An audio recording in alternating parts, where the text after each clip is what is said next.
हाँ। तू दारू पीता है? हाँ। शर्म नहीं आती तुझे? तेरे बाप की पिया, हम कमाता है पीता है, 80 रुपए का पौवा पीता है। तो अब आपसे सिर्फ एक ही सवाल पूछा जाएगा, तो सोच समझ कर जवाब देना।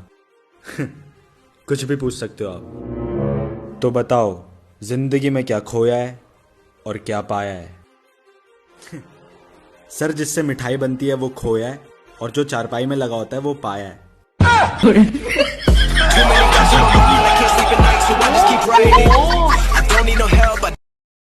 हमें जंजीर में कैद करने का सपना छोड़ दो।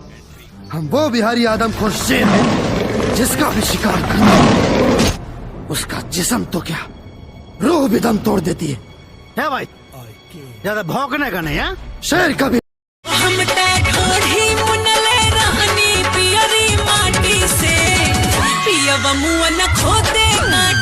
हम ही न रहली न तो कोदारी से खोन देती।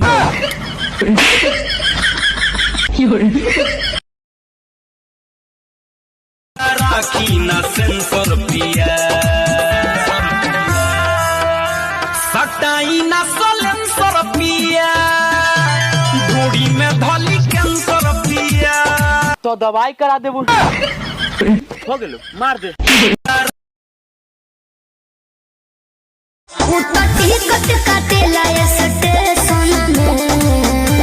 हमारे टिकट का टिका सारा तो कही दे रहलू रिलेशन में, तो चली जाइए सारा डिप्रेशन में, लगी सारा दहे जया परेशन में, तो चली जाइए सारा डिप्रेशन। राखी ना सेंसर पिया, सटाई ना सलेंसर पिया, घोड़ी में धली कैंसर पिया। तो दवाई करा दे, हो गेलो, मार दे। राखी ना सेंसर पिया, सटाई ना सलेंसर पिया, घोड़ी में धली कैंसर पिया, सटाई ना।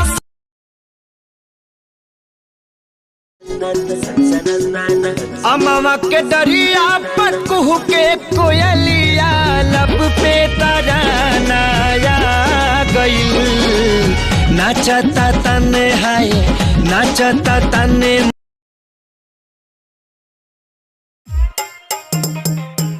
भाई, हाँ भाई, तुम्हारा पैसा आ गया। भाई मेरे पैसा आ गया? हाँ भाई। तो भाई भेजना तो। गूगल पे है? नहीं भाई नहीं है। फोन पे है? नहीं भाई। अकाउंट नंबर है? नहीं भाई नहीं है। तो कैसे जाएगा रे देबा? भाई ब्लूटूथ है, ब्लूटूथ पे भेजो।